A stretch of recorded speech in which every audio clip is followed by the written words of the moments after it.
Good morning everyone.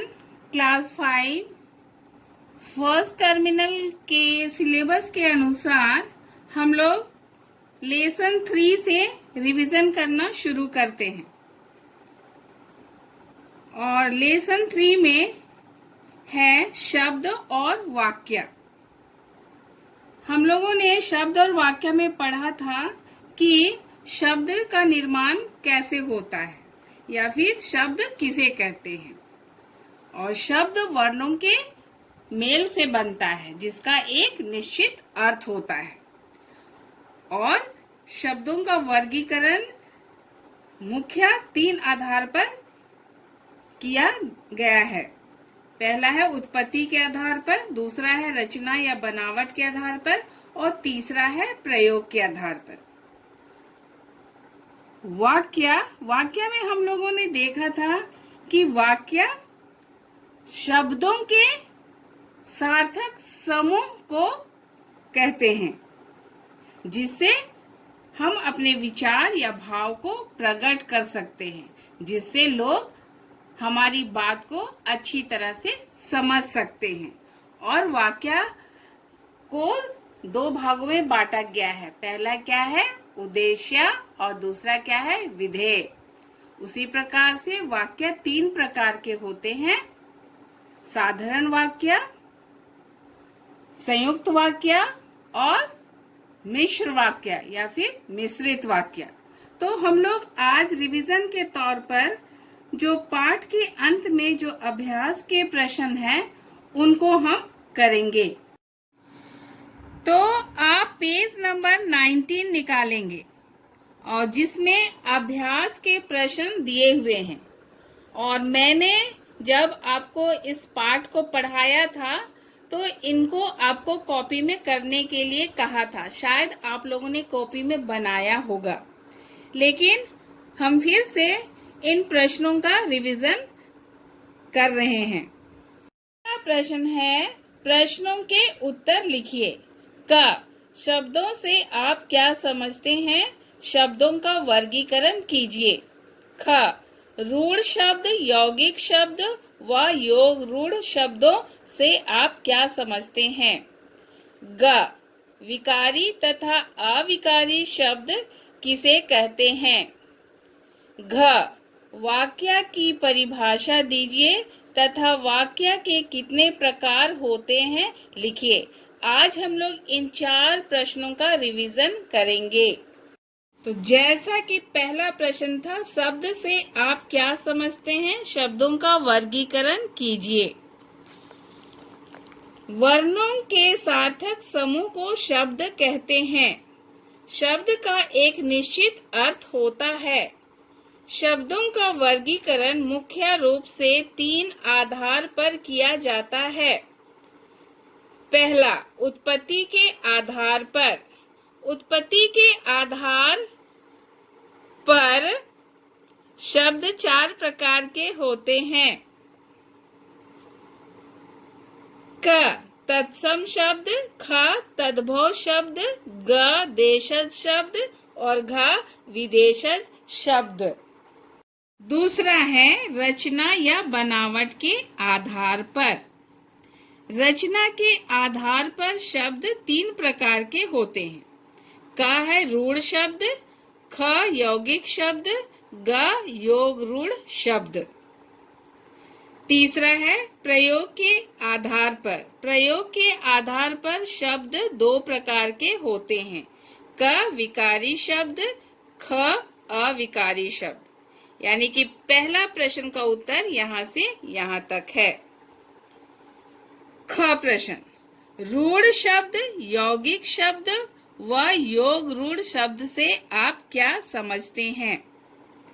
रचना या बनावट के आधार पर शब्दों के ये 3 प्रकार हैं। क, रूढ़ शब्द, ऐसे शब्द जिनके टुकड़े नहीं किए जा सकते हैं, उन टुकड़ों का कोई अर्थ नहीं निकलता है, उसे रूढ़ शब्द कहते हैं। जैसे मोर, हाथी। ख, यौगिक शब्द, दो शब्दों के मेल से बने शब्द को यौगिक शब्द कहते हैं। इसमें दो शब्द मिलकर एक नए शब्द का निर्माण करते हैं। जैसे रेल जोड़ गाड़ी, क्या बना? रेलगाड़ी। विद्या जोड़ आलय, क्या बन गया नया शब्द? विद्यालय। ग, योग रूढ़ शब्द। शब्दों को टुकड़े करने पर प्रत्येक टुकड़े का एक अर्थ निकलता है, उसे योग रूढ़ शब्द कहते हैं। जैसे नील जोड़ कंठ, क्या बन गया? नीलकंठ। यानी कि हर एक टुकड़े का, नील का अर्थ हो गया नीला और कंठ का अर्थ हो गया गला। यानी कि नीलकंठ को हम जब टुकड़े किए तो हर एक खंड का अर्थ निकला। उसी प्रकार है पीत जोड़ अंबर। पीत यानी पीला रंग, अंबर मतलब वस्त्र, पीतांबर, है ना। ग, विकारी शब्द तथा अविकारी शब्द किसे कहते हैं? जिन शब्दों में लिंग, वचन, काल एवं कारक के अनुसार बदलाव होता है, यानी कि परिवर्तन होता है, उसे विकारी शब्द कहते हैं। जैसे लिंग के अनुसार लड़का बदल गया लड़की में, वचन के अनुसार बदल गया लड़का एक वचन, लड़के बहुवचन, और काल के अनुसार क्रिया बदल गया पढ़ना और पढ़ाएगा।